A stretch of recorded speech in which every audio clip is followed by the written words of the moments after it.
எல்லோருக்கும் வணக்கம். இன்னைக்கு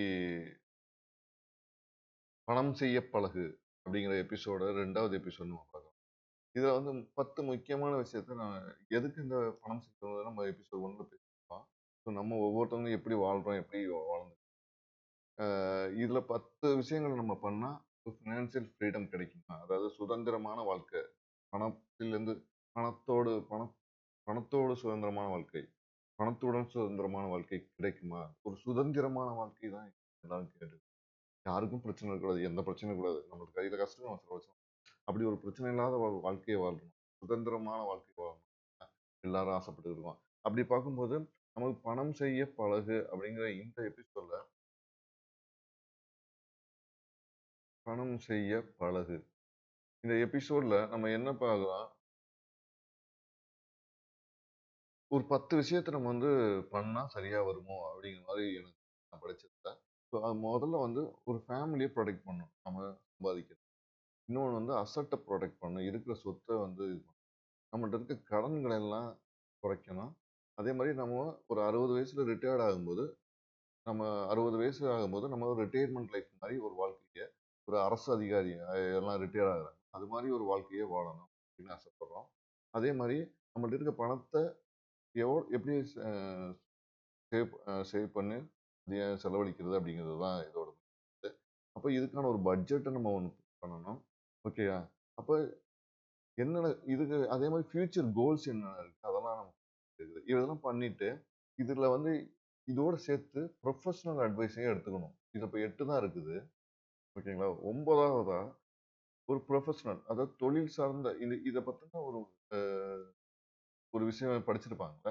அவங்களோட சேர்ந்து அ நம்மளால எதுவும் பண்ண முடியுமா? அப்படிங்கிற மாரி அவங்களுடைய அ டிஸ்கஸ் பண்ணணும். அவங்களுடைய துணைய எடுத்துக்கணும்.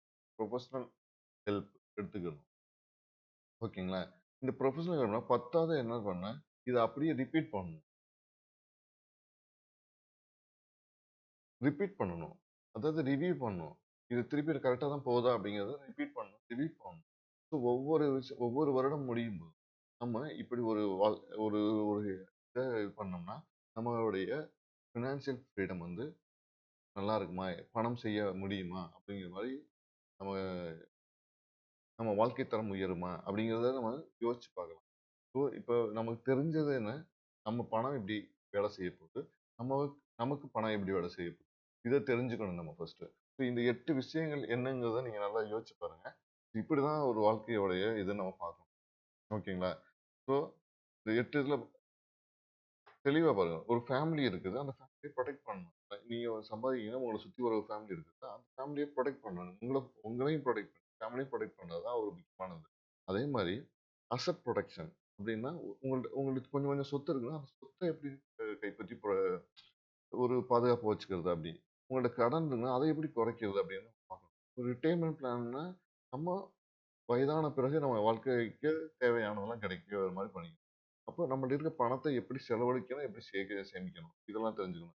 இது எல்லாத்தையும் ஒர்க் அவுட் பண்றதுக்கான ஒரு பட்ஜெட் பிளானிங் இருக்கு. ஓகேங்களா?